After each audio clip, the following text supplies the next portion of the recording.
سلطان افندی کے گھر آتے ہی رحمان افندی بیوی اور بیٹے کے ساتھ باقاعدہ طور پر شادی کی تاریخ لینے اپنے بھائی کے گھر جا رہے تھے۔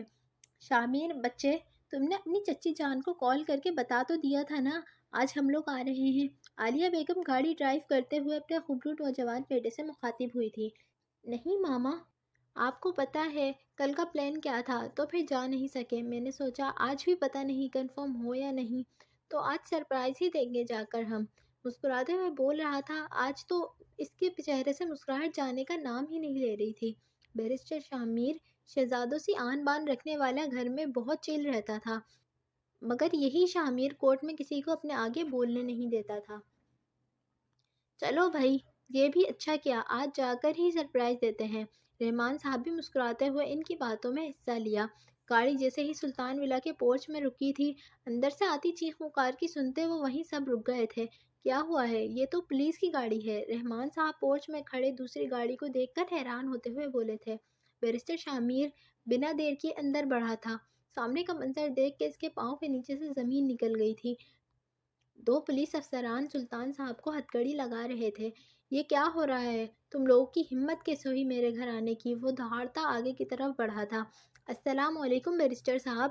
شامیر کی دھاڑ پر دونوں پولیس والے ایک دم الرٹ ہوتے اسے سلام کرنے لگے۔ میں پوچھ رہا ہوں تم لوگوں کی ہمت کیسے ہوئی میرے گھر آنے کی اور میرے چچا جان پر ہاتھ ڈالنے کی؟ بنا ان کے سلام کا جواب دیے وہ غصے سے دہاڑا تھا۔ شامیر صاحب، ہم معافی چاہتے ہیں مگر ہم مجبور ہیں۔ کورٹ سے آرڈر آیا ہے۔ آپ کے چچا سلطان نے پرسوں رات کو علی لاشاری کا قتل کیا ہے۔ کیا بکواس ہے یہ؟ تم لوگ ہوش میں تو ہو؟ تم لوگ کیا کہہ رہے ہو؟ سر، ہم سچ کہہ رہے ہیں۔ پرسوں رات علی لاشاری کا قتل ہوا ہے، جن کا قتل آپ کے چچا سلطان افندی نے کیا ہے۔ علی لاشاری کے قتل ہونے سے پہلے ایک دن پہلے سلطان افندی خود ان کے آفس میں جا کر ان کو دھمکیاں دے کر آئے ہیں اور اگلے ہی دن ان کا قتل ہو گیا۔ کیمرے کی ریکارڈنگ اور اس کے پاس سے پوچھنے پر پتہ یہی چلا کہ سلطان افندی اور وہ آخری انسان تھے جو ان کے اپارٹمنٹ میں آ گئے اور واپس آئے۔ ان کے بعد جو ان کے اپارٹمنٹ میں گیا آخری بندہ، انہوں نے علی لاشاری کی لاش پڑی دیکھی تھی۔ اس کے علاوہ تمام تحقیقات کی گئی ہے۔ ان کی بیوی نے واضح سلطان افندی کے خلاف FIR کٹوائی ہے، جس کی بنا پر ہمیں اوپر سے آرڈر ملا ہے انہیں اریسٹ کرنے کا۔ پولیس والا ساری تفصیلات بتانے کے بعد اب شامیر کا ششدر چہرہ کی طرف دیکھ رہا تھا۔ سوری سر، ہمیں انہیں ساتھ لے کر جانا ہے پلیز۔ دوسرا پولیس اہلکار اب سر جھکائے بولا تھا۔ مجھے وارنٹ آرڈر دکھاؤ پہلے۔ اس کی کہنے کی دیر تھی، فوراً ایک بندے نے اسے آرڈر دکھایا تھا۔ ساتھ چلوں گا میں تم لوگوں کے۔ ایک نظر فائل کو دیکھتے وہ غصے سے بولا تھا۔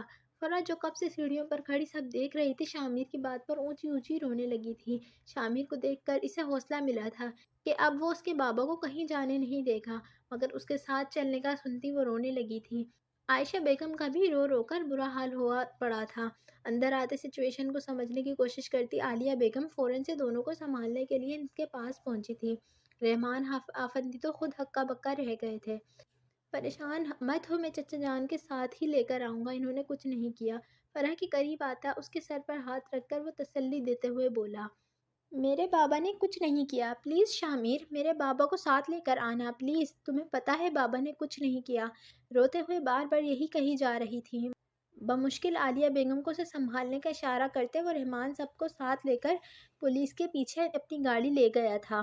اس سے کافی دیر ہو گئی تھی پولیس اسٹیشن آئے ہوئے۔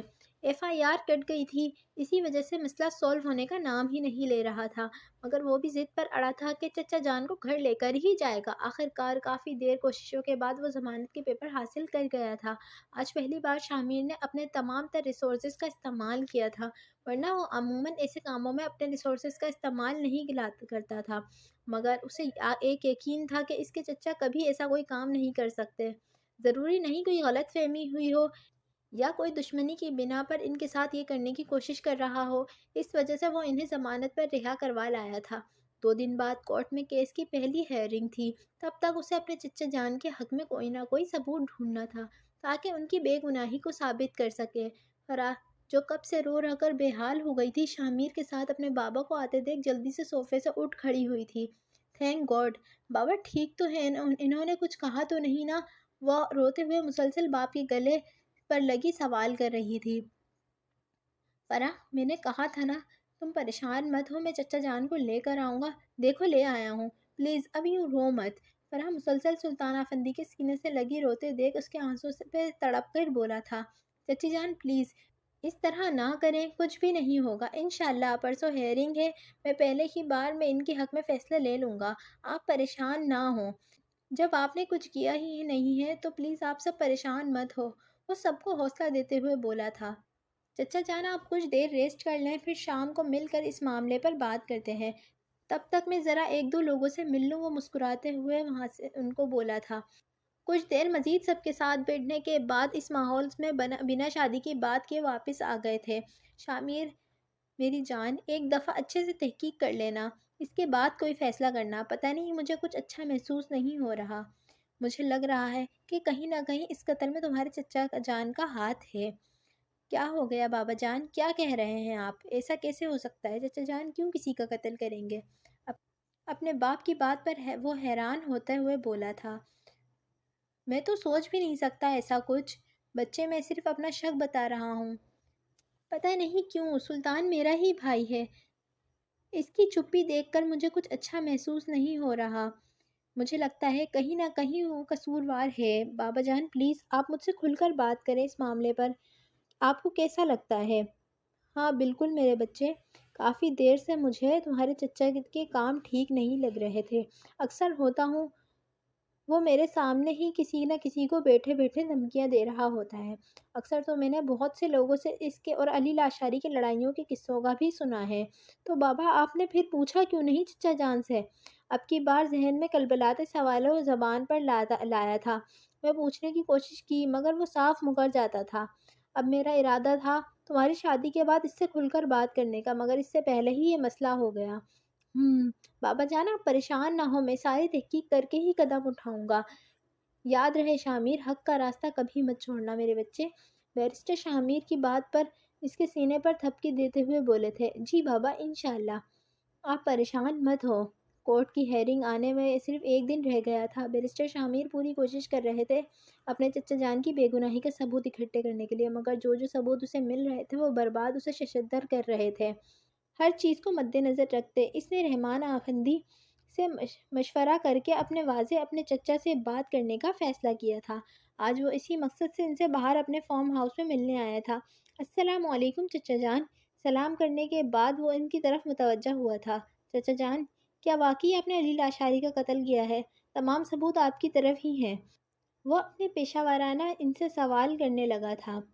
آپ بہتر جانتے ہیں، مجھے سچ پتا ہوگا تو میں کچھ کر سکوں گا نا، میں نے مارا ہے اس لاشاری کو، سالہ ہوا میں اڑ رہا تھا۔ بیرسٹر شامیر کے سوال کے جواب میں سلطان افندی بغیر کسی شرمندگی کے بولے تھے، وجہ؟ اپنے غصے کو چھپاتے اب کی بار وہ تحمل سے بولا تھا، بس وہ سالہ اوقات بھول رہا تھا۔ سلطان افندی عجیب سے لہجے میں بولے تھے، کیا ہو گیا آپ کو چچا جان؟ قتل کیا ہے آپ نے، آپ اتنا نارمل بیہیو کیسے کر سکتے ہیں جیسے کچھ ہوا ہی نہ ہو؟ وہ ششدر رہ گیا تھا ان کے انداز پر، شرمندگی کس چیز کی، میں نے جو کیا وہ ٹھیک کیا، ایسے لوگوں کا یہی ہونا چاہیے۔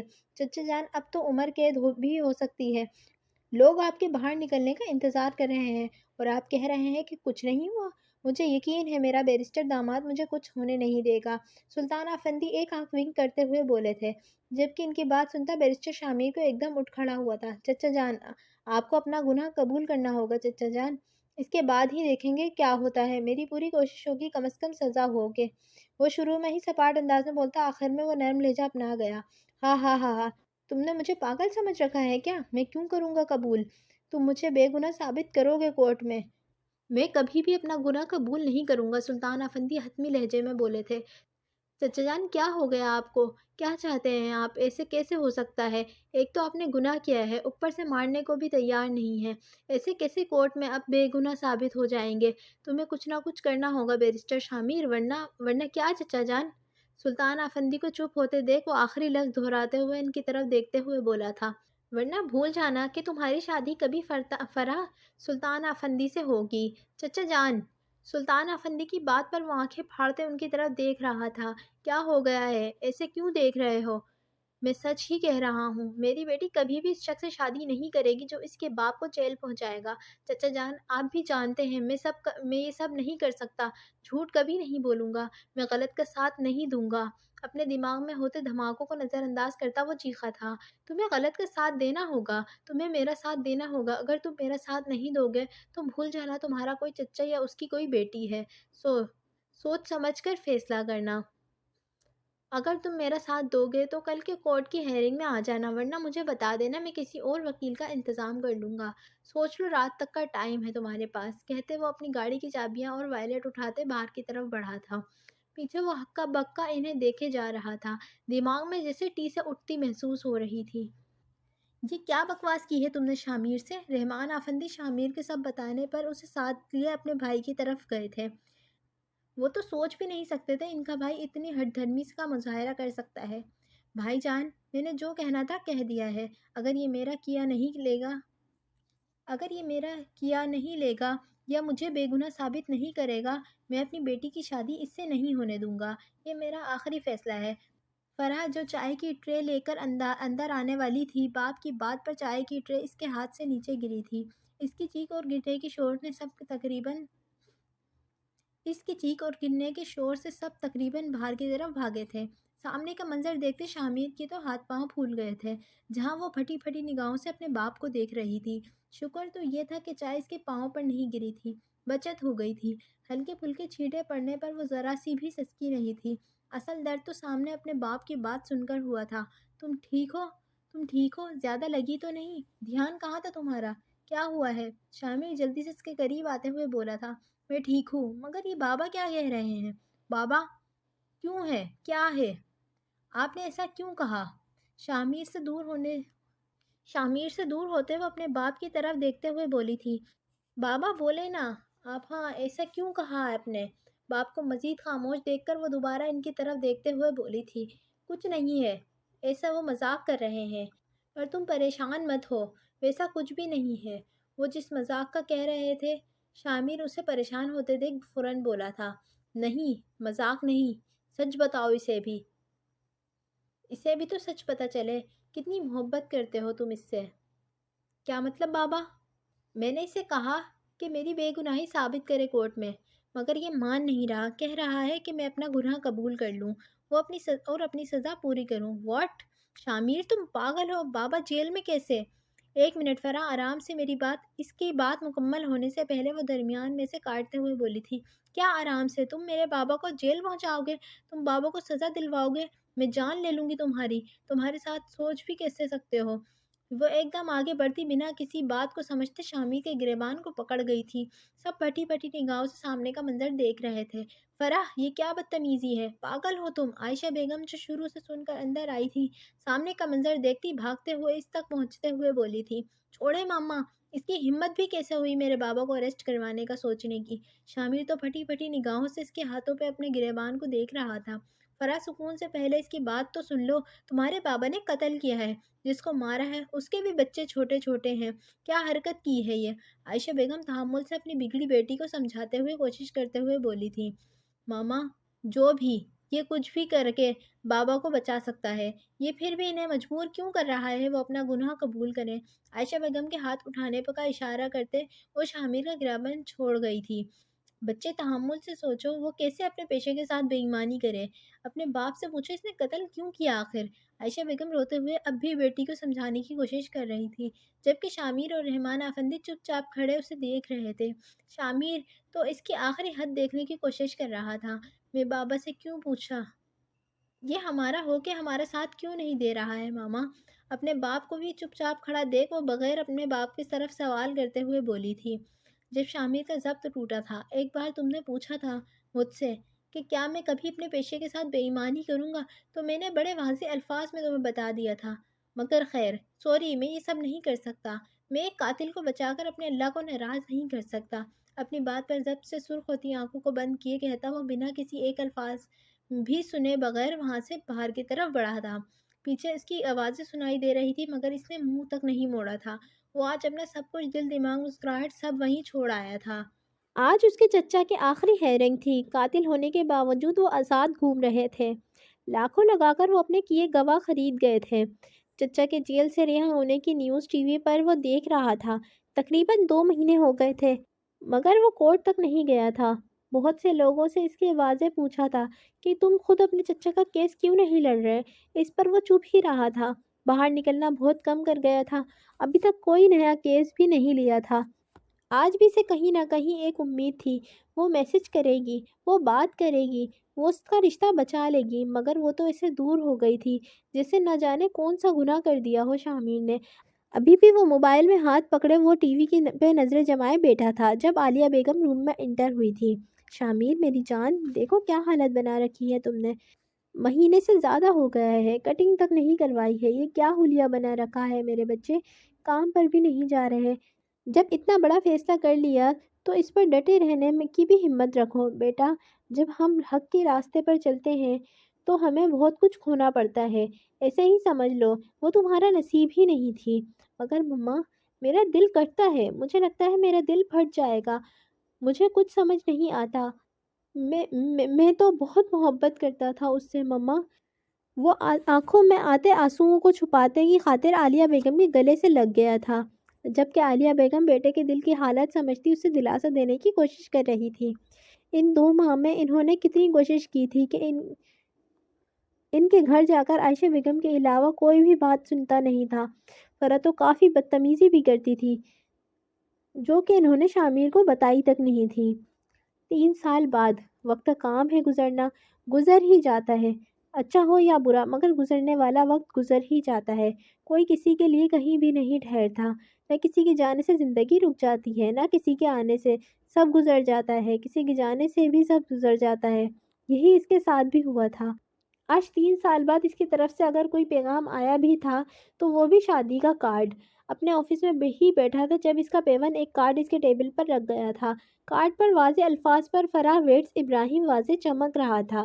بہت کوشش کرنے کے باوجود بھی دل اداس ہو گیا تھا۔ اس نے پوری زندگی کوشش کی تھی دل پر بوجھ نہ پڑے، مگر دل بے سکون سا ہو گیا تھا۔ سانسیں ایک دم بند ہوتی محسوس کرتا وہ کارڈ کو ہی پھینکے جلدی سے کار کی چابی اٹھاتا باہر کی طرف بڑھا تھا۔ باہر نکلتے ہی اچھے خاصے اندھیرے کا استقبال کیا تھا۔ اندر بیٹھے اسے پتہ ہی نہیں چلا کہ اتنا وقت کیا بہت کوشش کرنے کے باوجود بھی دل اداس ہو گیا تھا۔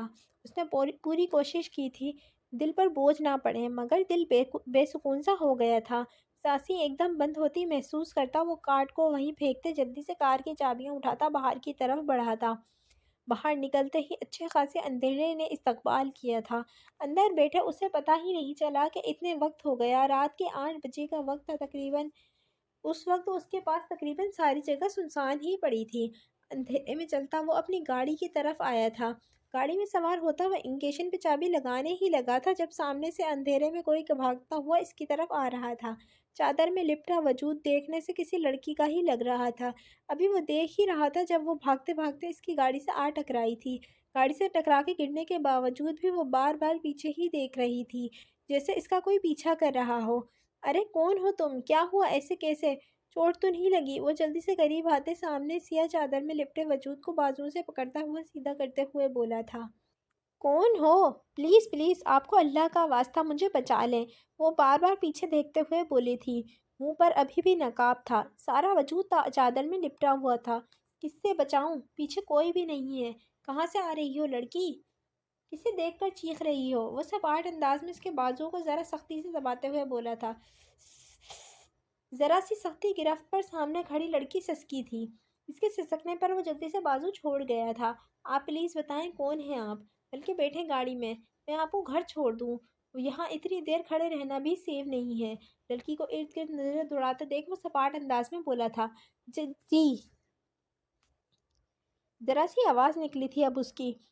بیٹھو۔ گاڑی کا دروازہ کھولتے وہ اس سے بیٹھنے کا اشارہ کرتا خود گھوم کر ڈرائیونگ سیٹ کے پر بیٹھا تھا۔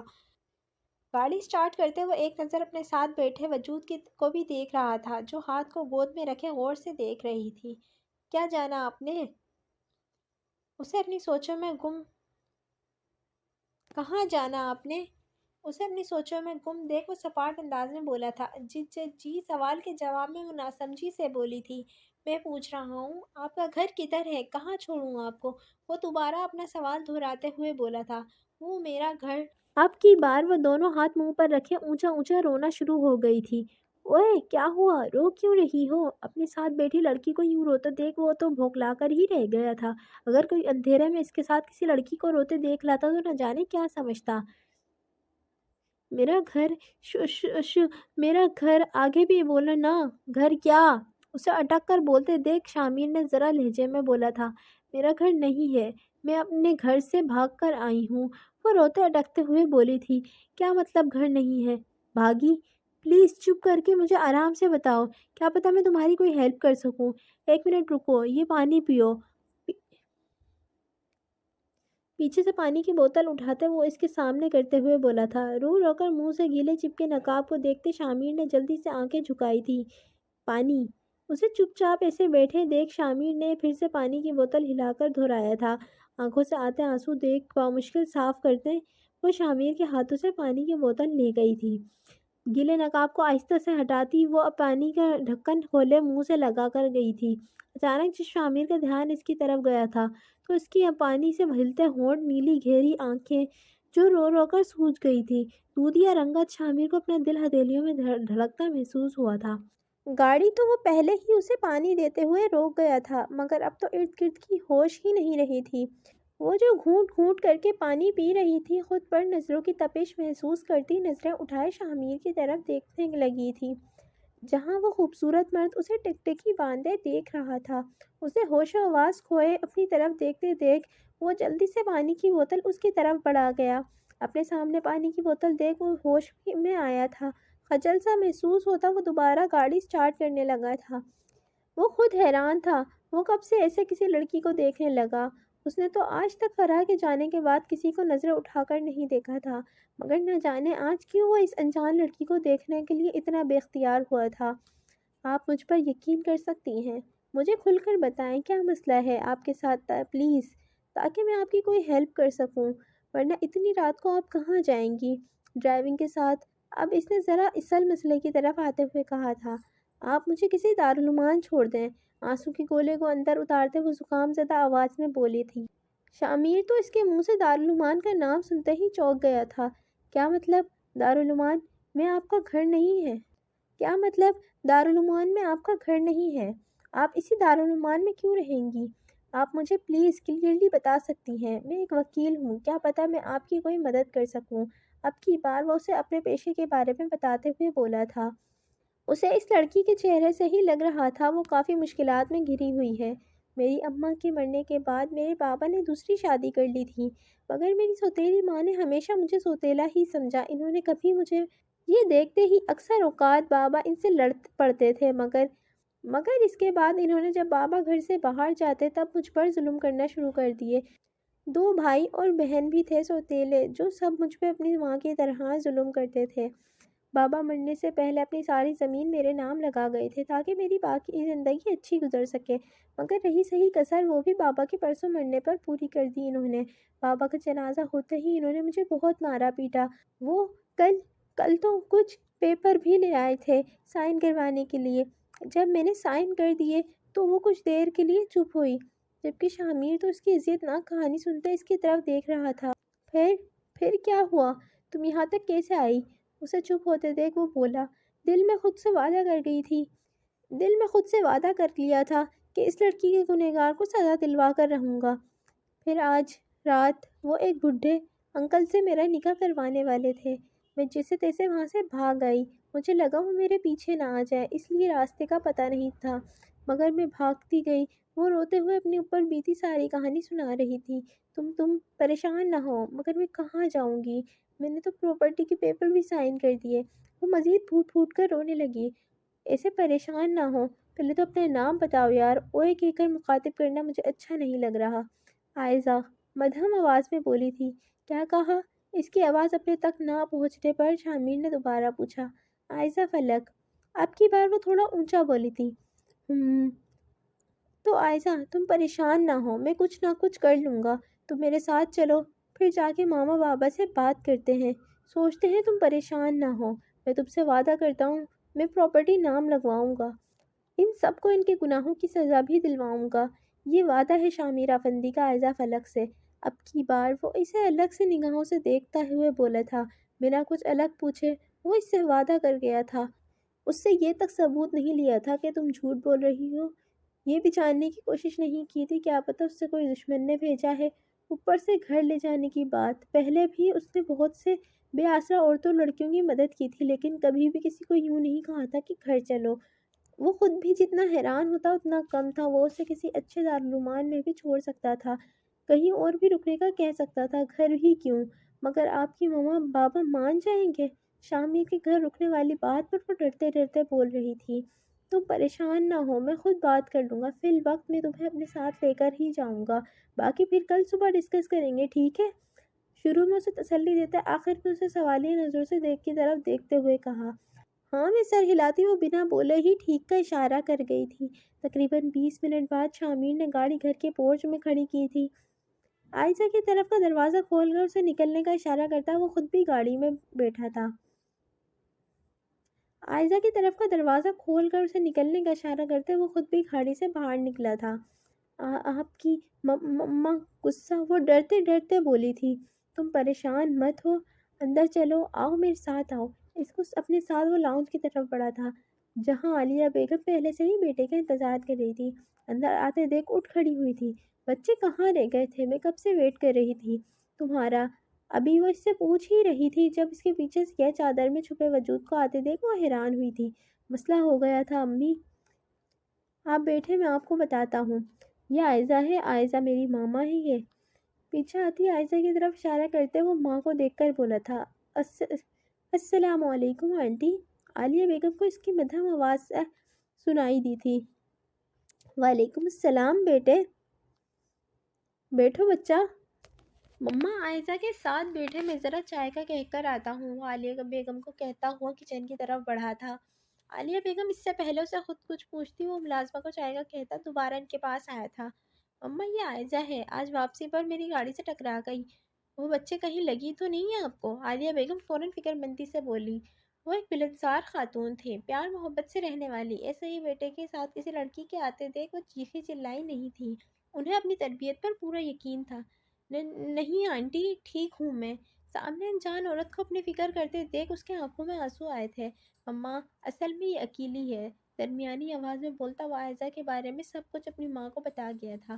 بہت اچھا کیا تم نے بچی کو گھر لے آئے، نہ جانے رات کو اس کے پہر وہ کہاں جاتی۔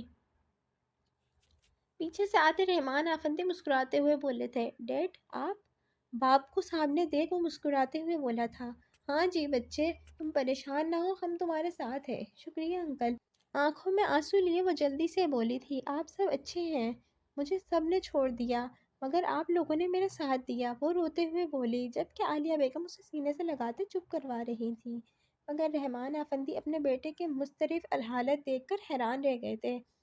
عائزہ نے جیسے ہی رونا شروع کیا تھا اس کے پھر سے آنسو آتے تھے، وہ نامحسوس انداز میں مٹھیاں بھیج گیا تھا، خود کو سمجھنے سے قاصر، اپنی سوچوں سے اکیلے میں نپٹنے کا سوچتے وہ بنا کسی سے آنکھیں ملائے اللہ حافظ کہتا اپنے روم کی طرف بڑھ گیا تھا، جبکہ پیچھے سے عالیہ بیگم نے عائزہ کو کھانا کھلایا اور اسے اپنا نیا جوڑا دیا تاکہ وہ چینج کر کے آرام سے سو سکے۔ اس کے لیے گیسٹ روم بھی کھلوا دیا تھا۔ روم میں آتے ہی وہ اندر کی بے چینی کو کم کرنے کی خاطر شرٹ اتار کر صوفے پر پھینک گیا، مگر ابھی بھی کوئی سکون نہیں آیا تھا۔ آخر وہ 1 منٹ میں ایسا کیا جادو کر گئی تھی کہ اس کی نیلی آنکھیں میری آنکھوں کے سامنے جا ہی نہیں رہی۔ مسلسل چکر لگاتے وہ یہی سوچ رہا تھا، کہاں کی ورا، کون فرا، کس کی شادی، وہ کیوں اداس تھا وہ تو بھول گیا تھا۔ یاد تھا تو بس ان نیلی آنکھوں میں آنسو۔ مجھے لگتا اس سے محبت ہو گئی ہے۔ کافی دیر سے اندر سے آتی آوازوں کو اگنور کرنے کے بعد آخرکار وہ محبت لفظ دوبارہ زبان پر لاتے ہوئے بولا، محبت؟ اب کی بار ذرا اونچا بولتا خود سے سوال کر رہا تھا، محبت؟ تمہیں محبت ہو گئی ہے شامیر؟ مگر میں تو فرحہ سے محبت کرتا تھا، دل کی آواز پر وہ کانپتے ہوئے بولا تھا۔ فرحہ سے محبت نہیں تھی شامیر، وہ بس تم لوگوں کی اٹیچمنٹ تھی، اگر اس سے محبت ہوتی تو آج اس کی شادی والے دن تم یوں نہ بیٹھے ہوتے۔ بس گھر والوں نے ذہن میں بات ڈال دی، وہی سنتے بڑے ہو گئے دونوں، اور آس پاس ہونے کی وجہ سے ہر جگہ اکٹھے آنے جانے لگے، چرچے ہونے لگے دونوں کے، مگر وہ محبت نہیں تھی شامیر۔ محبت تو یہ ہے پہلی نظر کی محبت، دل اور دماغ کی جنگ میں آخرکار وہ دل کی مان گیا تھا، وہ مان گیا تھا کہ اس سے پہلی نظر میں ہی محبت ہو چکی ہے۔ وہ صبح ہوتے ہی اپنی ماما سے بات کرنا چاہ رہا تھا۔ وہ مزید ایک دن بھی اس لڑکی کے آنسو نہیں دیکھ سکتا تھا۔ صبح ہوتے ہی وہ رحمان افندی اور عالیہ افندی سے بات کر چکا تھا۔ بھلا انہیں اس چیز سے کیا مسئلہ تھا؟ وہ تو پہلے ہی چاہتے تھے ان کا بیٹا کہیں نہ کہیں شادی کر لے۔ عالیہ افندی تو جھٹ سے ہاں میں سر ہلا گئی تھی۔ انہیں خود عائزہ بہت پسند آئی تھی، مگر ماما اس سے بات آپ کو کرنی پڑے گی۔ کیا مطلب؟ میرا بیٹا پسند تم نے کیا ہے تو بات بھی تم بھی کرو نا۔ ماما اگر میں اس سے بات کروں گا تو وہ مجھے غلط نہ سمجھ لے، اس لیے میں چاہتا ہوں کہ آپ ہی اس سے بات کریں۔ آپ کریں گی نا اس سے بات؟ اب کی بار وہ سوالیہ نگاہوں سے ماں کی طرف دیکھتے ہوئے بولا تھا۔ ہاں ضرور میری جان، کروں گی، کیوں نہیں کروں گی، چلو ٹھیک ہے، میں اس سے بات کرتی ہوں۔ باپ بیٹا عالیہ بیگم کی بات پر کھل کر مسکرائے تھے۔ ماما پلیز جلدی بات کر لیں، میں جلدی ہی اس سے نکاح کرنا چاہتا ہوں۔ ضرور میری جان، عالیہ بیگم مسکراتے ہوئے اس کے سر پر ہاتھ رکھتے ہوئے بولی۔ اسے اس گھر میں آیا آج 5واں دن تھا۔ سب اس کا خیال یوں رکھ رہے تھے جیسے وہ کوئی بہت خاص مہمان ہو۔ عالیہ بیگم اس سے سارا دن اس کے کھانے وغیرہ کا پوچھتی رہتی۔ اسپیشل اپنے ڈیزائنر سے اس کے لیے کپڑے بھی منگوائے تھے، جو ایک دو سوٹ پر مشتمل نہیں تھے بلکہ 15-20 جوڑے ملازمہ پکڑا کر گئی تھی۔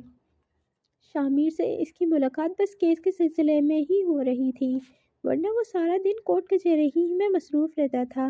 عائزہ سے ساری معلومات لینے پر اس نے FIR کٹوا دی تھی۔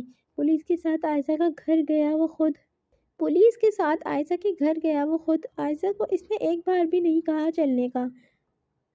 وہ سارا کچھ خود کرنا چاہتا تھا۔ وہ اپنی عزت کو اب کورٹ کچہری لے کر گھومنے والا نہیں تھا۔ عالیہ بیگم بھی جلد از جلد عائزہ سے بات کرنا چاہتی تھی۔ شامیر کے کہنے پر رک گئی تھی۔ شامیر کا کہنا تھا وہ ایک بار یہ کیس جیت جائے اس کے بعد ہی اب شادی کریں گے۔ آج کیس کی ہیئرنگ تھی۔ اس نے رات ہی عائزہ کو بتایا تھا۔ اب صبح ناشتے کی ٹیبل پر وہ دونوں باپ بیٹا اس چیز کے ڈسکس کر رہے تھے جب وہ آہستہ قدم اٹھاتی ٹیبل پر آئی تھی۔ ارے آؤ بچے، رک کیوں گئی؟ آ جاؤ، یوں شرمایا مت کرو، آپ کا ہی گھر ہے۔ اس کی ٹیبل کے قریب روکتے دیکھ عالیہ بیگم مسکراتے ہوئے بولی تھی۔ نہیں وہ میں اس سے پہلے کہ وہ بات مکمل کرتی وہ اب اس پر نظر جمائے بولا تھا۔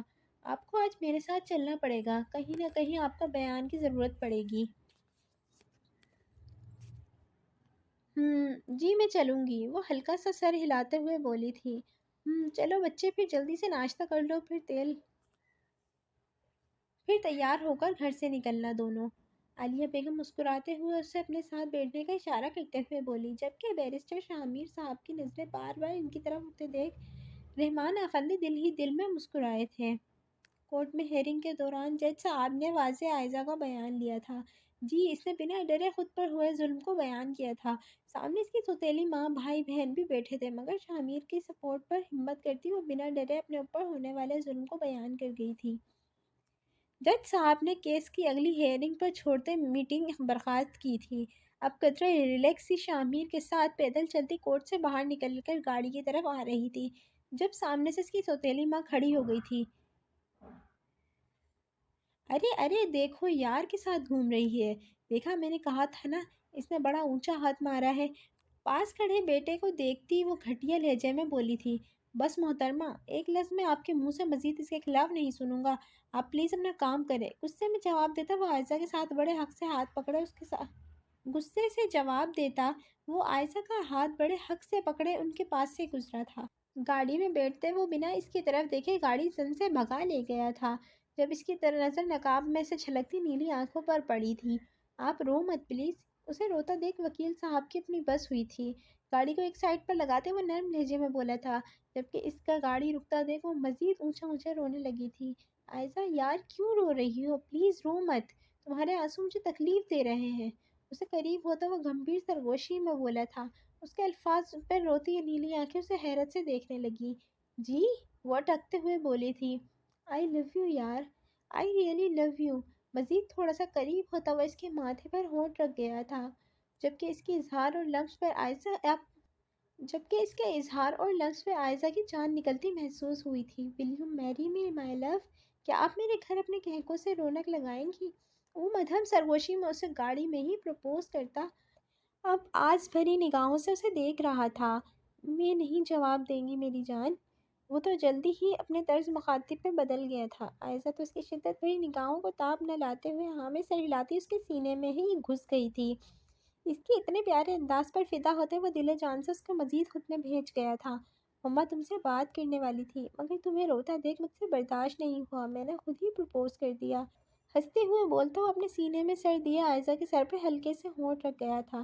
اس کی بات سنتی عائزہ ہوش میں آتی اپنی پوزیشن کا خیال کرتی سرخ گلابی ہوئی تھی، جلدی پیچھے ہونے کی کوشش کرنے لگی تھی۔ ارے ارے مائی لو، کہاں جانا ہے؟ اب پیچھے ہوتے دیکھ وہ مسکراتے ہوئے بولا تھا۔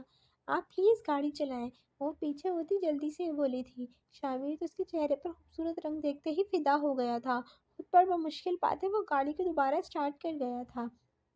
پھر سب جلدی جلدی ہوتا گیا تھا۔ جیسے ہی عالیہ بیگم کو عائشہ کی ہاں کا پتہ چلا وہ تو صدقے واری جا رہی تھی۔ 2 دن کے اندر اندر انہوں نے شادی کی تیاریاں شروع کر لی تھیں۔ سب گھر میں وہی تھے، اس وجہ سے نکاح مہندی کی رات ہی ادا کرنے کا سوچ لیا تھا۔ پیلے رنگ کے لہنگے چولی میں پھولوں کی جیولری پہنے، ہلکا ہلکا میک اپ اسے اور کھلے لمبے بال پر ٹیکا لگائے وہ خود بھی ایک پھول ہی لگ رہی تھی۔ جب سے وہ یہاں آئی تھی آج پہلی بار اس نے سر سے دوپٹہ اتارا تھا، بال کھلے چھوڑے تھے۔ اس کے بال تقریباً گھٹنوں سے نیچے تک آ رہے تھے۔ براؤن خوبصورت بال اس کے حسن کو مزید چار چاند لگا رہے تھے۔ مہندی کی رسم سے پہلے سب کی باہمی رضامندی سے کمرے میں ہی اس کا نکاح پڑھا دیا گیا تھا۔ مولوی صاحب کے سامنے قبول ہے بولتے وقت وہ عالیہ بیگم کی گلے لگتی شدت سے رو دی تھی۔ کسی اپنے کو آج بھی ساتھ نہ دیکھ کے وہ کافی دکھی تھی، مگر عالیہ بیگم نے کافی محبت سے سنبھالا تھا اسے۔ نکاح ہوا کے جانے کے بعد کچھ دیر اس کا میک اپ وغیرہ ٹھیک کرنے میں لگا تھا۔ رسم کی ارینجمنٹ باہر لان میں کی گئی تھی۔ عالیہ بیگم اسے باہر لان میں لے آئی تھی جہاں اس کا دولہا بلیک شلوار قمیض میں گلے میں بلیک رنگ کا دوپٹہ ڈالے بیٹھا تھا۔ اپنی بیوی کو آتا دیکھ ایک دم کھڑا ہو گیا تھا۔ آج وہ اسے جی بھر کے دیکھ سکتا تھا۔ جو پریوں سے حسن لیے بیرسٹر شامیر کا دل کا سخ چین لوٹ چکی تھی۔ وہ پیشے کا وکیل لڑکا اپنے دل کو ہی ہار گیا تھا۔ مسلسل نظریں اس پر جمائے وہ اسٹیج پر چڑھنے کے لیے اپنا دائیں ہاتھ سامنے کر گیا تھا۔ اس کی حرکت پر ساروں نے ہوٹنگ کی تھی۔ عائشہ سب کی ہوٹنگ پر مزید شرمندہ ہوئی تھی، مگر عالیہ بیگم نے خود ہی اس کے گجروں سے مزین ہاتھ بیرسٹر شامیر کے ہاتھ میں رکھ دیا تھا۔ دونوں اسٹیج پر ایک ساتھ بیٹھے بہت حسین لگ رہے تھے۔ بہت سے لوگ حسد کا بھی شکار تھے۔ سلطان افندی کو اس نے کارڈ تو بھجوایا تھا مگر وہ آئے نہیں تھے۔ آہستہ آہستہ سب باری باری آ کر دونوں کے مہندی لگا رہے تھے۔ شامیر کے ننیال سائڈ والے کزن نے کافی ہلا گلا کیا تھا۔ مہندی کی رسم ختم ہو گئی تھی جب عالیہ بیگم نے اس کے روم میں چھوڑ کر آئی تھی۔ وہ ابھی چینج کرنے ہی جانے والی تھی جب اچانک سے اس کے کمرے کا دروازہ کھلا تھا۔ بیرسٹر شامیر مسکراتے ہوئے کمرے میں داخل ہوا تھا۔ عائزہ کی تو جان ہوا ہوئی تھی اسے دیکھ کر۔ آپ اٹکتے ہوئے بولی تھی۔ جی بیوی جان، وہ کھل کر مسکراتا اس کی قریب آتا ہوئے بولا تھا۔ نکاح مبارک بیوی جان۔ وہ نئے طرز سے مخاطب اسے پکارتا عائزہ کو مزید بلش کرنے پہ مجبور کر گیا تھا۔ آپ کو بھی، مزید روحان سے ہوتے ہوئے بولی تھی۔ کیا؟ مجھے بھی؟ اب شرارتی نگاہوں سے اس کی طرف دیکھتے ہوئے بولا تھا۔ نکاح مبارک، جزاک اللہ میری جان۔ اللہ تعالیٰ ہم دونوں کو اس رشتے میں خوش رکھے، آمین۔ محبت سے کہتے ہوئے اسے قریب آتا اسے سینے سے لگا گیا تھا۔ شرماتی لجاتی وہ بھی اپنے دونوں بازوؤں سے اس کے گرد باندھ گئی تھی۔ صبح ہماری زندگی کا بہت بڑا دن ہے، سب خیریت سے ہو جائے، پرسوں پھر کیس کے آخری ہیئرنگ ہے اور میں یقین سے کہتا ہوں فیصلہ ہمارے حق میں ہی ہوگا۔ وہ مسکراتے ہوئے اسے سینے میں مزید بھیجے ہوئے بولا تھا۔ بہت شکریہ۔ عائشہ اس کے سینے میں منہ دیے مدھم لہجے میں بولی تھی۔ کس لیے بیوی جان؟ جانتے پوچھتے وہ پھر سے شرارت سے بولا تھا۔ میری زندگی کو بہار بنانے کے لیے۔ اس کے اتنے پیارے اظہار پر شامیر کو تھوڑا پیچھے ہوتا دیکھ اس کے ہونٹوں پر جھکا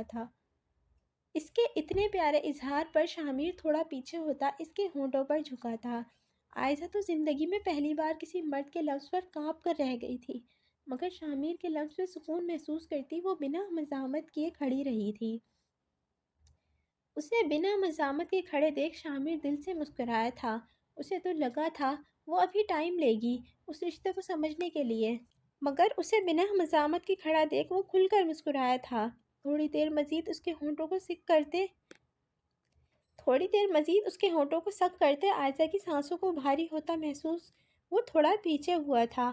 اسے پیچھے ہوتا دیکھ عائزہ اپنی بھاری سانسوں کو اس کے سینے پر سر رکھے بحال کرنے کی کوشش کرنے لگی۔ وہ مسکرایا تھا مگر شدت جذبات سے سرخ ہوتی آنکھوں کو بند کیے وہ اپنے جذبات پر قابو پانے کی کوشش کر رہا تھا۔ بس ایک دن کی بات ہے شامیر، پھر وہ تیری ہے۔ دل میں خود کو زرنش کرے وہ بار بار اس کے سر پر ہونٹ رکھ رہا تھا۔ دل میں خود کو زرنش کیے وہ بار بار اس کے سر پر ہونٹ رکھ رہا تھا۔ آپ کی آنکھیں ریڈ کیوں ہو رہی ہیں؟ ایک دم سر اٹھانے پر وہ شامیر کی سرخ آنکھوں کو دیکھ کر بولی تھی۔ کچھ نہیں میری جان، کچھ نہیں میری جان، اس بات کا جواب صبح ویڈنگ نائٹ پر دوں گا۔ مسکراتے اپنے جذبات کو لگام ڈالے وہ جلدی سے روم سے نکلا تھا۔ عائزہ تو ہکا بکا اس کو جلدی دیکھ رہی تھی، مگر اس کے جاتے اپنا منہ پر دونوں ہاتھ رکھے وہ شرماتے لجاتے بیڈ پر گری تھی۔ شام کے 5 کا وقت تھا۔ ایونٹ تقریباً اسٹارٹ ہونے والا تھا۔ پارلر والی شامیر کے گھر ہی اپنے ٹیم کے ساتھ آ گئی تھی۔ عائزہ کی سوتیلی ماں سے اس کو کافی دھمکیاں مل رہی تھی، اس لیے وہ عائزہ کی جان پر رسک نہیں لینا چاہتا تھا۔ ڈارک مہرون ویلویٹ کے لہنگے چولی میں ملبوس، خوبصورت ڈائمنڈ جیولری پہنے، براؤن خوبصورت بالوں کا جوڑا بنائے، بولڈ میک اپ میں وہ نظر لگنے کی حد تک خوبصورت لگ رہی تھی۔ آج تو شامیر کی خیر نہیں تھی۔ پارلر والی اسے مکمل تیار کر کے روم سے نکل گئی تھی۔ بارات کا فنکشن بھی بڑے پیمانے پر لان میں ارینج کیا گیا تھا۔ رحمان افندی کا دل تھا کہ بینکویٹ میں شادی کرنے کا، مگر شامیر نے اسپیشل اسلام آباد سے ایونٹ پلینر بلایا تھا، جنہوں نے لان کو 4 چاند لگا دیے تھے۔ پارلر والی کے روم سے جاتے وہ کھڑی ہو کر شیشے میں خود کو زاویے کو دیکھتے ہوئے مسکرا رہی تھی۔ شکر ہے میرا بچہ مسکرایا تو صحیح، صبح سے رو رو کر کیا حال کر لیا ہے۔ کمرے میں آتی عالیہ بیگم اسے مسکراتے دیکھ خود بھی مسکرائی تھی۔ صبح سے وہ اپنے باپ اور سگی ماں کو یاد کر کے رو رہی تھی، اب جا کے موڈ کچھ اچھا ہوا تھا۔ عالیہ بیگم کی آواز پر وہ مسکراتے ہوئے ان کی طرف دیکھنے لگی۔ جو سلور لانگ قمیص کے ساتھ کپڑے پہنے دوپٹے کو کندھے پر سیٹ کیے عالیہ بیگم نہایت خوبصورت لگ رہی تھی۔ میک اپ بس ہلکا پھلکا ہی کیا تھا۔ ماشاءاللہ بہت پیاری لگ رہی ہو میری بہو، عالیہ بیگم قریب آتے اس کے ماتھے پر ہونٹ رکھتے ہوئے بولی تھی۔ عائزہ نے ان کی محبت پر آنکھیں بند کر کے سکون محسوس کیا تھا۔ تھینک یو آنٹی، وہ فوراً شکریہ ادا کرتے ہوئے بولی تھی۔ ارے بھائی تھینک یو کی کیا بات، میری بیٹی ہے بھائی، بہت پیاری بیٹی، اور یہ آنٹی اب شامیر کی طرح بولنے کی عادت ڈال لو، اور یہ آنٹی نہیں، اب شامیر کی طرح مجھے مما بولنے کی عادت ڈال لو۔ جی ماما، عائزہ شرماتے ہوئے بولی تھی۔ عالیہ بیگم اسے ساتھ لیے اسٹیج پر آئی تھی، جہاں بلیک شیروانی میں اس کا دولہا سب کا حسن میں مات دے رہا تھا۔ باہر آنے سے پہلے عالیہ بیگم نے اس کے چہرے پر گھونگھٹ دے دیا تھا، جس کی وجہ سے شامیر اس کا چہرہ دیکھنے سے قاصر تھا، مگر گھونگھٹ کا فائدہ اٹھائے عائزہ نے اس کو جی بھر کے دیکھا تھا۔ عائزہ کے آ کر ساتھ بیٹھنے پر وہ مسکرایا تھا۔ سلامی وغیرہ کی رسم کے بعد کھانا کھاتے ہی رخصتی کی رسم ادا ہو گئی تھی۔ لان سے کمرے تک کا سفر ہی تو جانا تھا۔ عالیہ بیگم اسے شامیر کے کمرے میں بٹھا کر گئی تھی۔ وہ پہلی بار اس کے کمرے میں آئی تھی۔ بیڈ پر لہنگا پھیلائے وہ اپنے دولہے کا انتظار کرتی اس کے روم کو بھی دیکھ رہی تھی۔ وہ روم کسی شہزادے کا محل زیادہ لگ رہا تھا۔ روم کے ساتھ ہی بالکنی بھی تھی، جہاں شیشے کا دروازہ لگا ہوا تھا۔ اٹیچ واش روم تھا۔ تقریباً ہر دیوار شیشے سے مزین تھی۔ وہ کمرہ کم شیشے کا محل زیادہ لگ رہا تھا۔ کمرے کی وسط میں خوبصورت جہازی سائز بیڈ رکھا تھا، جیسے ویڈنگ نائٹ کی مناسبت سے سرخ پھولوں سے سجایا گیا ہو۔ آفر نہیں کیا ہوا تھا، بس کہیں کہیں گلاب کے گلدستے رکھے ہوئے تھے۔ سائڈ ٹیبل پر خوبصورت سے کینڈل رکھی تھی۔ کافی خوابناک سا ماحول تھا۔ وہ روم کی خوبصورتی میں اس قدر کھوئی تھی کہ کمرے میں آتے اپنے دولہے کو نوٹس ہی نہیں لیا۔ اسے ارد گرد دیکھنے پر مگن دیکھ وہ مسکراتے ہوئے اپنی شیروانی اتار کر صوفے پر رکھتا بالکل اس کے قریب آ کر کھڑا ہو گیا تھا۔ گھونگھٹ اس کے سر پر اب نہیں تھا۔ سکون سے اپنی بیوی کو دیکھ سکتا تھا، جو اتنی خوبصورت لگ رہی تھی کہ شامیر کا دل تیز تیز دھڑکنے لگا تھا۔ بیوی جان، اب مجھے اس کمرے سے جیلسی ہو رہی ہے۔ اسے اتنے مگن انداز میں دیکھتے وہ بالکل قریب ہوتا جیلسانہ انداز میں بولا تھا۔ آپ آپ کب آئے؟ اس کی آواز پر ڈرتے وہ ایک دم اچھلی تھی۔ کہاں سے آئے آپ؟ میڈم دروازے سے ہی آیا ہوں، مگر آپ نے مجھے محسوس ہی نہیں کیا۔ شروع سے شرارت سے کہتا آج وہ بچوں کی طرح شکوہ کرتے ہوئے بولا، نہیں نہیں، وہ مدھم لہجے میں پریشان ہوتے ہوئے بولی تھی۔ اس کی تو آپ کو سزا ملے گی۔ اسے پریشان ہوتا دیکھ وہ مزید شریر ہوا تھا۔ میں نے جان کر نہیں کیا، وہ آپ روم میں نہیں تھے تو بس وہ تو رونے والی ہو گئی تھی۔ آنکھوں میں سزا کے نام سن کر ایک دم نمی آنکھوں میں سزا کے نام پر ایک دم نمی آ گئی تھی۔ سزا کے نام پر سوتیلی ماں کی مار پیٹ یاد آ گئی تھی۔ عائزہ کی آواز میں نمی محسوس کرتے شاہمیر اپنے مذاق پر لعنت بھیجتا جلدی سے اس کی طرف جھکا تھا۔ شاہمیر اپنی مذاق پر لعنت بھیجتا جلدی سے اس کی طرف جھکا تھا۔ آئی ایم سوری میری جان، میں تو مذاق کر رہا تھا۔ میں آپ کو سزا دے سکتا ہوں بھلا؟ اس کے قریب ہوتے اسے یوں ہی بیٹھے سینے سے لگائے وہ گمبھیر لہجے میں بولا تھا۔ مجھے لگا آپ ماریں گے، وہ روتے ہوئے بولی تھی۔ ایسا دن کبھی نہیں آئے گا میری جان، میں تو اپنی بیوی جان سے اونچے لہجے میں بات تک نہ کروں، وہ ہنستے ہوئے بولا تھا۔ رکے، آپ کی منہ دکھائی دیتا ہوں، اتنی پیاری لگ رہی ہو۔ محبت سے لبریز لہجے میں وہ اس کے ماتھے پر شدت سے ہونٹ رکھتا وہ سائڈ ٹیبل سے ڈبی اٹھانے لگا تھا۔ ریڈ ویلویٹ کی خوبصورت ڈبی اس کے مردانہ ہاتھوں میں دیکھ عائزہ ہلکا سا مسکرائی تھی۔ اس میں کیا ہے؟ آہستہ سے پوچھا تھا۔ خود دیکھ لینا جانے من، محبت سے کہتا وہ اسے ڈبی پکڑا گیا۔ عائزہ نے آہستہ سے ڈبی کا ڈھکن کھولا تھا تو اس کے اندر خوبصورت بریسلیٹ دیکھ کر مسکرائی تھی۔ گولڈ اور ڈائمنڈ سے بنے وہ بریسلیٹ اس قدر خوبصورت لگ رہی تھی کہ عائزہ خوشی سے دونوں ہاتھ منہ پر رکھ گئی تھی۔ شامیر نے بریسلیٹ ڈبی سے نکال کر اسے پہنانے کی غرض سے اجازت لی تھی۔ ہاں میں سر ہلاتی ہوئے مسکراتے ہوئے اجازت دی گئی تھی۔ شامیر نے بریسلیٹ اس کے خوبصورت مہندی چوڑیوں گجرے سے مزین کلائی میں پہنائی تھی۔ بریسلیٹ کے حق لگاتے وہ اپنے گرم ہونٹ اس کی نازک کلائی پر رکھ گیا تھا۔ وہ اس کے لمس پر عائزہ شرمائی تھی۔ میں جیولری اتار دوں؟ اسے اتنی بھاری جیولری پہنے دیکھ شامیر محبت سے اجازت طلب کر رہا تھا۔ عائزہ تو اس کی ہر بات پر اجازت لینے پر ہی گھائل ہو گئی تھی۔ شامیر آپ کو اجازت ہے ہر کام کی، وہ مسکراتے ہوئے بولی تھی، جبکہ اس کے ہر کام کی بولنے پر شامیر نے اپنے انداز سے لیا تھا۔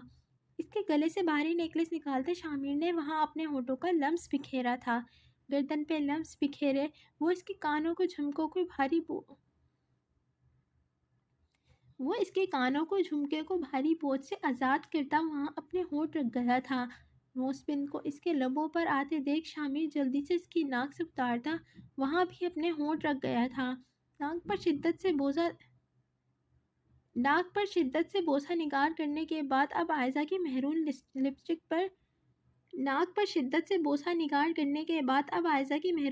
لپسٹک سے مزین ہونٹوں پر جھکا تھا۔ اس شدت سے جھکا تھا کہ عائزہ اپنی ہتھیلیاں نم ہوتی محسوس ہوئی تھی۔ اس کے ہونٹوں پر ہونٹ رکھے وہ اپنی طلب پوری کر رہا تھا، اپنے ہاتھ اس کے نازک جسم پر پھیرنے لگا تھا۔ عائزہ تو شامیر کے ہاتھوں میں بے باک حرکتوں پر کانپنے لگی تھی۔ مزید شدت سے اس کے ہونٹوں کی نمی کو اپنے ہونٹوں میں لیتا وہ ایک ہاتھ سے عائزہ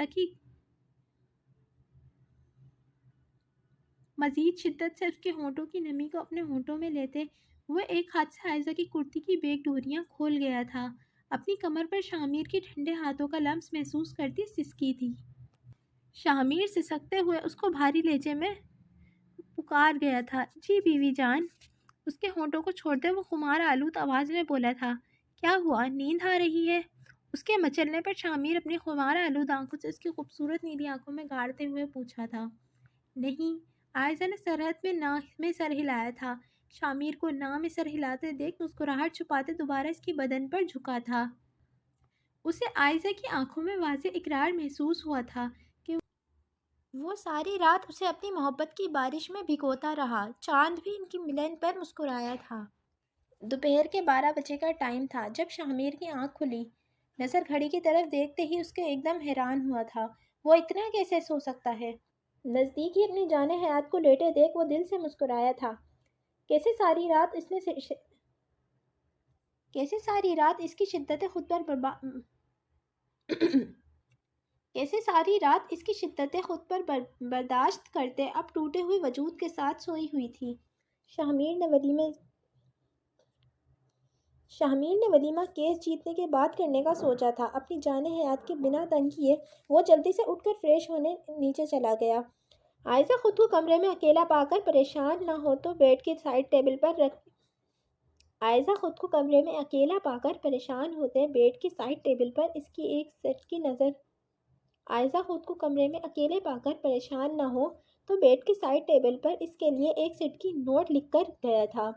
صبح کورٹ کو دوبارہ ہیئرنگ تھی اور وہ آج اپنے کام نپٹا لینا چاہتا تھا۔ تقریباً 2 بجے اس کی آنکھ کھلی۔ خود کو کمرے میں اکیلا پا کر وہ پریشان ہونے ہی والی تھی جب سائڈ ٹیبل میں پڑے سیٹ کی نوٹس پر نظر پڑی، جہاں خوبصورت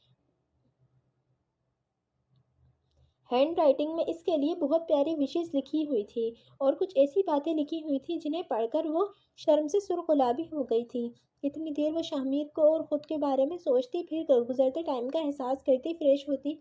کامدار بھاری اسکن لانگ قمیص کے ساتھ اسکن کیپری پہنے وہ میچنگ سوٹ دوپٹہ اوڑھے اچھے سے تیار ہو کر نیچے کی طرف گئی تھی۔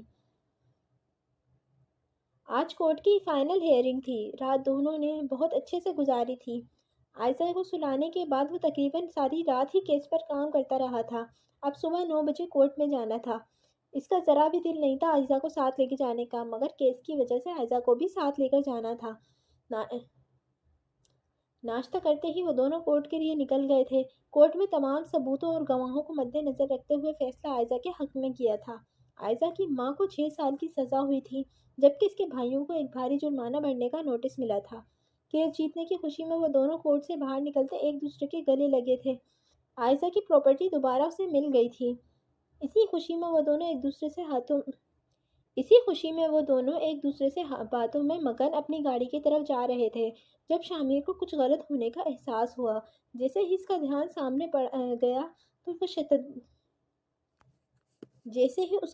سامنے پڑا تو وہ ششدر رہ گیا، کیونکہ سامنے عائزہ کا سوتیلا بھائی عائزہ پر گن تانے کھڑا تھا۔ اس سے پہلے عائزہ پر فائرنگ کرتا شاہمیر عائزہ کو دھکا دیتا خود آگے آ گیا تھا۔ اسد، عائزہ کا سوتیلا بھائی، کی بندوق سے نکلتی گولیوں ایک کے بعد ایک شاہمیر کے سینے پہ جا لگی۔ اپنی گولیاں عائزہ کی جگہ شاہمیر کو لگتے دیکھ عائزہ کا بھائی فوراً وہاں سے بھاگا تھا، جبکہ عائزہ شاہمیر کو اپنے سامنے نیچے گرتا دیکھ زور سے چیخی تھی، شاہمیر پلیز آنکھیں کھولیں، شاہمیر کیا ہو گیا آپ کو، شاہمیر پلیز آنکھیں کھولیں، شاہمیر آپ ایسا نہیں کر سکتے، شاہمیر پلیز خدا کا واسطہ آنکھیں کھولیں، آپ مجھے چھوڑ کر نہیں جا سکتے شاہمیر۔ شاہمیر کے سینے میں سے پھل پھل خون بہتے دیکھ وہ زور زور سے چیخ رہی تھی۔ شاہمیر بمشکل اپنی آنکھیں کھولے رکھنے کی کوشش کرتا اس کی طرف دیکھ رہا تھا۔ عائزہ رو مت پلیز، میں ٹھیک ہوں۔ اتنی تکلیف برداشت کرنے کے باوجود وہ بھی عائزہ کی آنکھوں سے آنسو نکلتے دیکھ اپنے آپ کو ٹھیک ہونے کا کہہ رہا تھا۔ اس کے پاس لوگ اکٹھا ہونا شروع ہو گئے تھے۔ بیرسٹر شاہمیر کو یہاں کون نہیں جانتا تھا، اس لیے فوراً لوگ آگے بڑھتے جیسے تیسے کرتے اسے اسپتال پہنچا گئے تھے۔ کیسا ہے میرا بچہ؟ کیا ہوا اسے؟ عالیہ بیگم کو جیسے ہی پتہ چلا وہ فوراً ہاسپٹل پہنچی تھی۔ سامنے بدحواسی عائزہ کو دیکھتی وہ اس کے قریب آتے ہوئے بولی تھی، اور جب سے شاہمیر کا آپریشن تھیٹر لے گئے تھے تب سے وہیں دروازہ کے سامنے بیٹھی دروازے کو گھور رہی تھی۔ رو رو کر اب آنسو بھی سوکھ گئے تھے۔ آنٹی پلیز بچا لے شاہمیر کو، آنٹی بچا لے پلیز آنٹی، وہ مار گئے، وہ مجھے مارنے آئے تھے مگر شاہمیر کے آگے آ گئے۔ عائزہ کی باتیں سنتی عالیہ بیگم اسے گلے لگاتے خود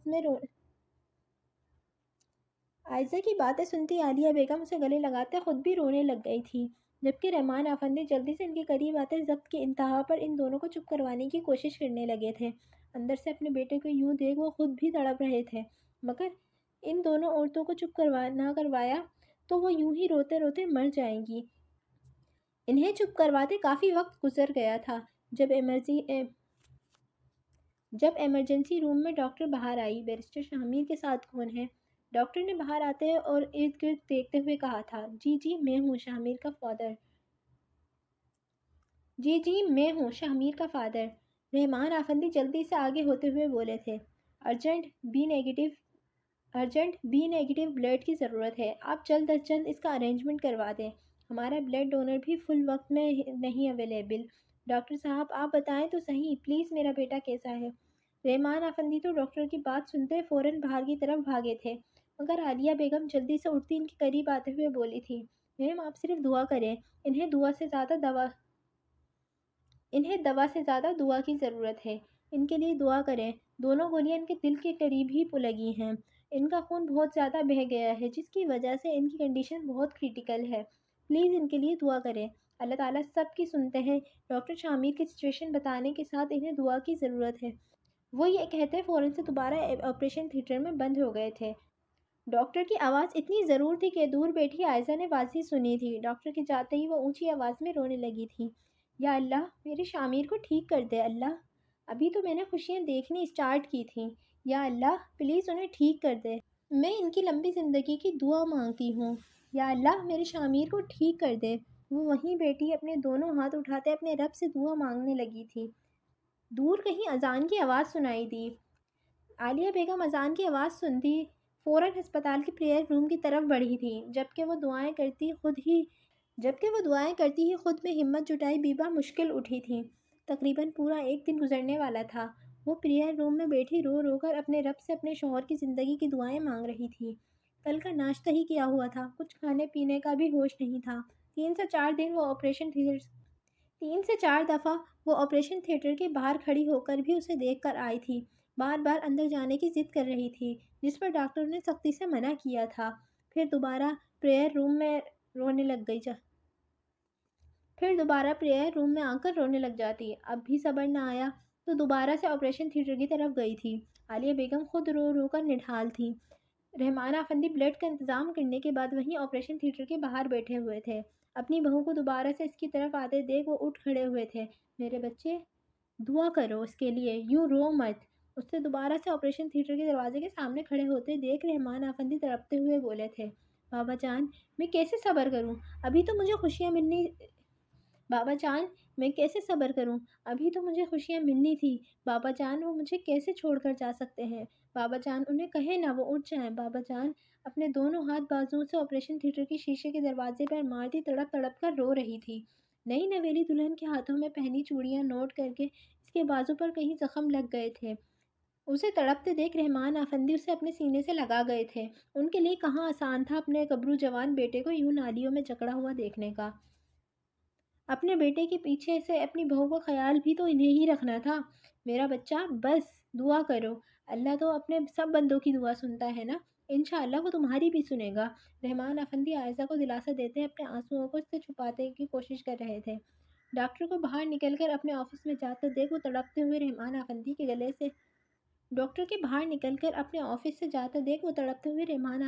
گلے سے پیچھے ہوتی ڈاکٹر کے پیچھے بھاگی تھی۔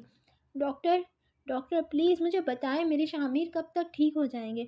ڈاکٹر کے آفس میں پہنچنے سے پہلے وہ ان کے قریب پہنچتی روتے ہوئے بولی تھی، ڈاکٹر نے ایک طرز بھری نگاہ اس نئی نویلی دلہن پر ڈالی تھی، بیرسٹر شامیر کو کون نہیں جانتا تھا، میڈیا کی دنیا پر ابھرتا ستارہ تھا، اس لیے وہ بڑی اچھی طرح ان کی ابھی نئی ہوئی شادی کو جانتے تھے، اب بس ان کے لیے دعا کریں، اس سے زیادہ میں آپ کو کچھ نہیں کہہ سکتا، ان کی طبیعت بہت کریٹیکل ہے، اگر انہیں کل صبح تک ہوش نہ آیا تو یہ وہ کوما میں بھی جا سکتے ہیں۔ ڈاکٹر علی عائزہ کی جھوٹی امید دینے کے بجائے صاف صاف لفظوں میں اسے بتاتے ہوئے اس کے سر پر ہاتھ رکھتے اپنے آفس کی طرف بڑھ گئے تھے، پیچھے وہ ڈھیسی گئی تھی، ڈاکٹر علی کے جانے کے بعد وہ بھی کتنی دیر انہی کی باتوں کو سوچتی وہیں کھڑی رہی تھی، پھر ایک دم ذہن میں کچھ آنے پر وہ باہر کی طرف بھاگی تھی، شامیر کا ڈرائیور ہسپتال کے باہر ہی کھڑا تھا تاکہ رحمان افندی کو اگر کسی بھی چیز کی ضرورت پڑے تو فوراً لے جا سکے۔ عائزہ کو باہر آتے دیکھ وہ جلدی سے اس کی طرف بڑھا تھا، بی بی جی کہاں جانا ہے آپ کو؟ وہ جو رکشے کی تلاش میں ارد گرد دیکھ رہی تھی، سامنے شامیر کے ڈرائیور کی آواز سنتی اس کی طرف دیکھنے لگی تھی، وہ اپنے حواس میں نہیں لگ رہی تھی، مجھے یہاں لے جاؤ، تڑپتے ہوئے کہتی وہ ڈرائیور کو اپنے گھر کا پتہ بتانے لگی، اپنے گھر کے سامنے پہنچتے ہی وہ ڈرائیور کو وہیں رکنے کا کہتی گھر کے اندر بڑھی تھی، سامنے ہی اس کی بہن اس کے بھائی کو کھانا دے رہی تھی، ماں شاید جیل میں تھی، اس کا بھائی سامنے دیکھ جلدی سے کھڑا ہوا، تم یہاں کیا کر رہی ہو؟ مری نہیں ابھی تک؟ مجھے تو لگا شوہر کے مرتے دیکھ خود بھی مر گئی ہوگی، لعنت ہو تم پر، ابھی تک یوں ہی گھوم رہی ہو۔ مروا دیا نا شوہر کو، اس کے بھائی آپے سے باہر ہوتے چیخا تھا، جبکہ وہ بنا اس کے سنے اپنے کمرے کی طرف بڑھی تھی جہاں وہ پہلے رہا کرتی تھی۔ اس کا بھائی اناب شناب بکتا اس کے پیچھے ہی آ رہا تھا، مگر وہ اپنے کمرے میں جاتی اپنے کبرڈ کی طرف بڑھی تھی۔ اپنے کبرڈ کو کھولتے اس نے ایک خفیہ دروازے کو کھولتے اس پر کوئی پاسورڈ لگاتے اسے اوپن کر گئی تھی۔ سامنے ہی اس کے باپ کی پسٹل پڑی تھی، کبھی بہت پہلے مرنے سے پہلے اس کے باپ نے اسے دے کر گیا تھا، آج وہ اس کے کام آ گئی تھی۔ بنا ایک منٹ دیری کیے وہ پسٹل نکالتی اپنے بھائی پر تان گئی تھی۔ یہ تم کیا کر رہی ہو؟ چھوڑو، نیچے پھینکو اسے۔ اس کا بھائی اس کی بات پر پسٹل دیکھتا چیخا تھا، مگر وہ بنا ایک لفظ سنے پسٹل کی موجود تمام گولیاں اپنے بھائی کے سینے میں اتار گئی تھی۔ تم مارو گے میرے شامیر کو؟ میں تمہارا ہی قصہ ختم کر دوں گی۔ غصے سے چیختی وہ نیچے پڑے اسد کی لاش کے پاؤں سے ٹھوکر مارتے ہوئے بولی تھی۔ گولیوں کی آواز سنتی اس کی سوتیلی بہن بھاگ کر اندر آئی تھی، مگر سامنے کا منظر دیکھتے وہ چلانے لگی تھی۔ وہیں دوسری طرف گولیوں کا آواز سنتا ڈرائیور بھاگتے ہوئے اندر آیا تھا، مگر سامنے اپنی بیوی جی کو صحیح سلامت دیکھتے ان کے ہاتھ میں پسٹل دیکھ وہ ساری بات سمجھتا جلدی سے بنا دیر کیے انہیں وہاں سے لے گیا تھا۔ سپاٹ چہرے کے ساتھ وہ ہسپتال پہنچتے گاڑی میں سے نکلی تھی۔ کہیں سے بھی یہ نہیں لگ رہا تھا کہ وہ کسی کا قتل کر کے آ رہی ہے۔ نہ جانے اس کے دل میں کیا سمائی ہوئی تھی۔ وہ چپ چاپ چلتی ہسپتال میں ایمرجنسی روم میں اس کے سامنے گئی تھی۔ شیشے میں سے اپنے شوہر کی نالیوں میں جکڑا دیکھ وہ بنا ایک منٹ دیر کے اندر چلی گئی تھی۔ بدحواس سی عائشہ کو دیکھ کر اندر کھڑی نرس ابھی کچھ بولتی جب وہ ہاتھ کے اشارے سے اسے باہر نکلنے کا اشارہ کر گئی تھی۔ نرس نوجوان سی لڑکی کو شاید اس کے جذبات کو سمجھتی بنا کچھ کہے چپ چاپ دروازے سے باہر نکل گئی تھی۔ نرس کے جاتے وہ نالیوں میں جکڑے ہوئے شامیر کے قریب کھڑی ہوئی تھی۔ اس کے چہرے پر لگے آکسیجن ماسک کو دیکھتی وہ تکلیف سے آنکھیں میچ گئی تھی، مگر خود میں ہمت لٹاتی وہ شامیر کے منہ سے آکسیجن ماسک اتار گئی تھی۔ آپ اٹھ کیوں نہیں رہے؟ آپ کو سمجھ نہیں آ رہا؟ میں آپ کے گنہگار کو سزا دے آئی ہوں۔ شامیر اٹھے، پلیز مجھ سے بات کریں شامیر، اور روتے ہوئے بلکتے ہوئے شامیر کے ہونٹوں پر جھکی تھی۔ آکسیجن ماسک اتارنے پر شامیر کی جو سانسیں اتھل پتھل ہوئی تھی، عائزہ کی ہونٹ رکھتے شامیر کی سانسیں کھینچنے پر کچھ ہموار ہوا تھا۔ اٹھ جائیں شامیر، میں بدلہ لے آئی ہوں آپ کا، اٹھ جائیں آپ، خدا کا واسطہ شامیر، ورنہ میں بھی مر جاؤں گی۔ شامیر میرے ساتھ ایسا نہ کریں، میرا آج دوسرا دن ہے شامیر، آپ نے مجھے اکیلا چھوڑا ہوا ہے، اب آپ کو نہیں لگے گا کہ میں ڈر جاؤں گی؟ شامیر خدا کا واسطہ شامیر اٹھ جائیں۔ شامیر کے ہونٹوں سے اپنے ہونٹوں کو جدا کرتی وہ روتے ہوئے بولی تھی، اس کی آنکھوں پر ہونٹ رک گئی تھی۔ شامیر مجھے آپ کی طلب ہو رہی ہے شامیر، اٹھ جائیں، میں اس طلب کو کہیں مر نہ جائے۔ وہ روتے ہوئے اس کے سینے پر ہلکے ہلکے مکے برسانے لگی تھی۔ جب اسے شامیر کے وجود میں حرکت محسوس ہوئی تھی، شامیر کے وجود سے حرکت محسوس کرتی وہ ایک دم پیچھے ہوئی، جہاں اس کا شوہر اس کی محبت پر ہلکی ہلکی آنکھیں وا کرتا کوشش کر رہا تھا۔ شامیر آنکھ کھولے شامیر، وہ تڑپتے لہجے میں اسے پکارتے ہوئے بولی۔ عائزہ، عائزہ میری جان، بمشکل ہمت کرتے وہ اپنی محبت کو اپنے سامنے دیکھتے ہوئے بولا، جی میں ڈاکٹر کو بلاتی ہوں۔ اسے ہوش میں آتا دیکھ عائزہ بھاگنے والے انداز میں باہر ڈاکٹر کو آواز دینے لگی۔ شور سنتے ہی ڈاکٹر علی اور کچھ نرسیں جلدی سے ایمرجنسی روم میں آئے تھے۔ سامنے شامیر کو آنکھیں کھولے دیکھ وہ اس معجزے پر حیران ہوئے تھے۔ ڈاکٹر کے روم میں آنے پر بھی وہ شامیر کے پاس ہی کھڑی تھی۔ ڈاکٹر علی ضروری ٹریٹمنٹ کرنے کے بعد شامیر کو سکون آور انجیکشن لگاتے وہ عائزہ کو اپنے آفس میں آنے کا کہتے اپنے آفس کی طرف بڑھ گئے تھے۔ باہر عالیہ بیگم اور رحمان افندی کو جیسے ہی پتہ چلا وہ فوراً سے شکرانے کے نفل ادا کرنے چلے گئے تھے۔ ڈاکٹر سے ملنے کے بعد وہ بھی شکرانے کے نفل ادا کر کے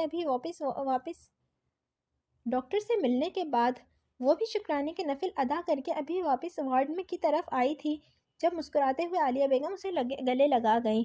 شکریہ میرے بچے، آج تمہاری وجہ سے میرا بچہ زندہ ہے، بہت شکریہ میرے بچے۔ عالیہ بیگم اس کے گلے لگتے مسلسل عائزہ کا شکریہ ادا کر رہی تھی۔ کچھ گھنٹوں بعد شامیر کو ہوش آ گیا تھا۔ سب باری باری اس سے جا کر ملے۔ عائزہ اپنی باری پر روم میں جاتی اسے دیکھتے اونچا اونچا رونے لگ گئی۔ کیا ہوا بیوی جان؟ دیکھیں میں بالکل ٹھیک ہوں۔ اسے وہیں دروازے کے پاس روتا دیکھ وہ بمشکل بولا تھا۔ شامیر کی آواز سنتے عائزہ بھاگتے ہوئے اس کے سینے سے لپٹ گئی تھی۔ تڑپ تڑپ کر روتی روتی وہ شامیر کو بھی پریشان کر رہی تھی۔ میں نے آپ کا بدلہ لے لیا شامیر، میں نے آپ کے گنہگار کو مار دیا شامیر۔ شامیر کے سینے سے لگتی وہ روتے ہوئے بار بار اسی لفظ کو کہہ رہی تھی۔ پہلے بھی وہ جب ہوش میں آیا تھا اس نے یہ الفاظ سنے تھے، مگر اب پھر یہی الفاظ سنتے وہ ششدر رہ گیا۔ بس میری بیوی جان، آپ کا شامیر ہے نا، میری بیوی کو کوئی کچھ نہیں کہے گا، دیکھ لے گا آپ کا شامیر، بس میرا بچہ رونا نہیں ہے، میں ہوں نا آپ کے ساتھ۔ اب ایک بھی مزید آنسو میرے بچے کی آنکھوں سے نکلا، اب ایک بھی آنسو میرے بچے کی آنکھوں سے نہ نکلے۔ سچویشن کو سمجھتے وہ عائزہ کی چادر سر پہ لیے ہو سچویشن کو سمجھتے وہ عائزہ کی چادر لیے سر پر ہونٹ رکھتے ہوئے بولا تھا۔ وہ جانتا تھا اسے کیسے کیا کر کے اپنی بیوی کو بچانا ہے، اس لیے کوئی مشکل کام نہیں تھا۔ اس کے لیے کوئی مشکل کام نہیں تھا۔ بیرسٹر شامیر پر حملہ ہوا تھا، اور اس کا بدلہ اگر اس کی بیوی نہ لے لیا تو کچھ غلط نہیں کیا، وہ خود سب ہینڈل کر لے گا۔ اس وقت سب سے ضروری تھا اپنی بیوی کو وقت دینا، اپنی بیوی کی محبت کو محسوس کرنا۔ آج وہ خود پر ناز کر رہا تھا، کیسے اس کی بیوی اس کے لیے اس قدر پاگل ہے، اور وہ خود کس قدر اپنی بیوی کے لیے جنونی ہوتا ہے اس کے بعد اور وہ خود کس قدر اپنی بیوی کے لیے جنونی ہے، یہ تو کسی کو بتانے کی ضرورت ہی نہیں۔ اپنی بیوی جان کو آہستہ آہستہ سسکیاں بڑھتے دیکھ وہ مسکراتے ہوئے اس کے ہونٹوں پر ہونٹ رکھتا اس کی سانسیں کھینچنے لگا تھا۔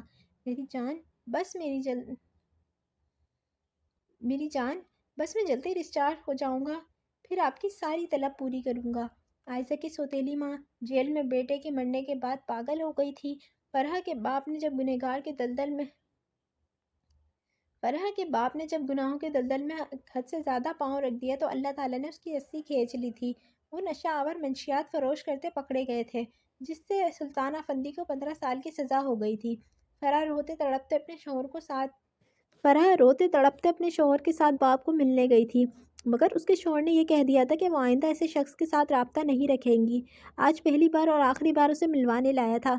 وہ روتے بلکتے باپ سے ملنے کے بعد گھر جا کر ماں سے ملی تھی۔ اس کے بعد اس کے شوہر اسے لے کر انگلینڈ شفٹ ہو گیا تھا۔ آج بھی کہیں اسے بیرسٹر شامیر یاد آتا تو اس کے نخرے اٹھاتا۔ باپ کے جیل ہو جانے کے بعد اس کے شوہر نے اس سے بس لیا دیا انداز اپنا لیا تھا۔ وہ دونوں اپنی زندگی میں بے پناہ خوش تھے۔ بیرسٹر شامیر تو روزانہ شکرانے کے نفل ادا کرتا تھا، اتنی خوبصورت اچھی بیوی مل جانے پر۔ کبھی کہیں ایک بھی لمحے کے لیے اسے شادی کے بعد فرح یاد نہیں آئی تھی۔ سچ کہتے ہیں برائی کا انجام برا ہی ہوتا ہے اور اچھائی کا اچھا۔ اس دن اگر شامیر جھوٹا کیس جیت لیتا تو آج اس قدر مطمئن نہ ہوتا۔